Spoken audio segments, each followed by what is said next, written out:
So PDXCon 2022 went on without much of a hitch this year, and compared to PDXCon 2021, it was quite uneventful as we had just a few DLC announcements. There were no major expansions really that had too much spotlight. We are still waiting on expansions for games like EU4, Stellaris, and now CK3, but interestingly, the CK3 devs didn't leave us with nothing. They did not reveal a big game-changer expansion like with Royal Court in 2021, but what they did reveal was a new expansion by the name of Friends and Foes.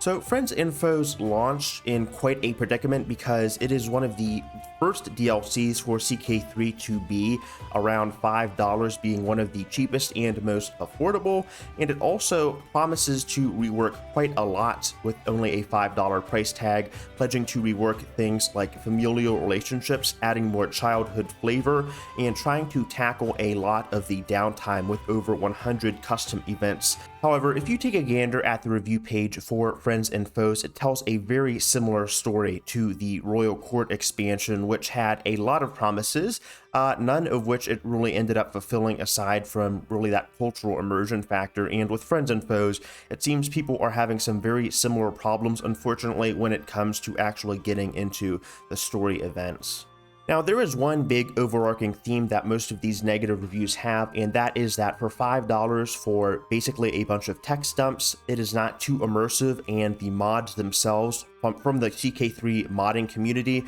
are a lot better at what they do.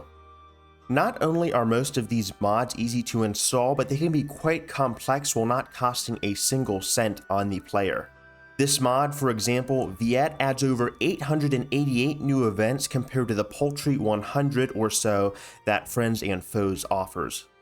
In addition, while a lot of these mods are very minor in terms of what they fix, they address issues that players have long-standing with the CK3 dev team, and it really is unfortunate that it takes modders to fix a lot of these problems that players have, just in terms of functionality,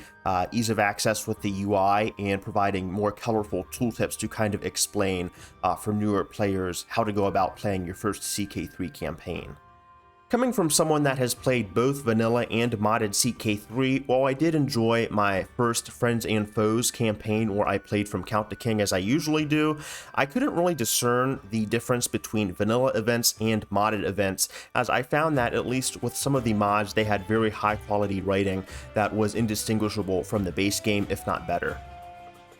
I do appreciate the CK3 devs not paywalling mechanics by locking them behind DLC. It's really important that core features are accessible to any and all players, regardless of how much money they have in their Steam account, and again, I appreciate the fact that the developers are taking the time to acknowledge this, and I hope this pattern continues with new releases like Victoria 3. However, I do want to acknowledge that this story pack is very underwhelming, and I feel that the devs themselves at least could have taken more time to do this, maybe adding a few more events, maybe a new little bit of fluff with a few different mechanics,